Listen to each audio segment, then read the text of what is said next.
Power star Pawan Singh का होली गाना ना रिलीज होने पर खेसारी लाल यादव को लगा बड़ा झटका। तो क्या है खबर इस वीडियो में हम जानने वाले हैं। तो बेशक अगर आप पावर स्टार पवन सिंह के सच्चे फैन हैं तो चैनल को सब्सक्राइब करके छोटा सा कमेंट जरूर करना और वीडियो आप पूरा जरूर देखिए खेसारी लाल यादव को देखा जाए तो 2 महीने फ्री हैं। बेशक 2 महीने में जितना गाना रिलीज कर पाते हैं कर सकते हैं, उसके बाद फिर खेसारी लाल यादव बन जाएंगे पहले की तरह।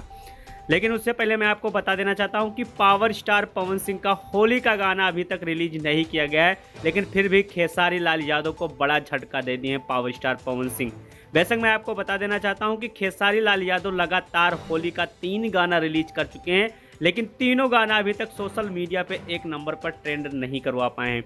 वहीं पर पावर स्टार पवन सिंह की बात की जाए तो इस हफ्ता में पावर स्टार पवन सिंह ने खेसारी लाल को झटका दे दिया था। अभी तक कोई गाना रिलीज नहीं किया गया, क्योंकि आपको पता है कि पावर स्टार पवन सिंह देखा जाए तो चुनावी मुद्दे में उलझे हुए हैं, जिसके कारण उनका कोई गाना रिलीज नहीं हो रहा है। बेशक मैं आपको बता देना चाहता हूँ कि पावर स्टार पवन सिंह के फिल्म का एक गाना सजनवा जो कि रिलीज होने वाला है, कल बाद परसों रिलीज होगा ऐसी फिल्म से, जो कि फिल्म का गाना है। और इस बीच कोई गाना पावर स्टार पवन सिंह का नहीं रिलीज किया गया है, लेकिन फिर भी खेसारी लाल यादव एक नया रिकॉर्ड नहीं बना पाए, उनको मौका भी मिला था। तो बेशक इस पे आपका क्या राय चल रहा है कमेंट बॉक्स में कमेंट जरूर करिए और मिलते हैं आपको अगले वीडियो के साथ। तब तक के लिए बने रहिए।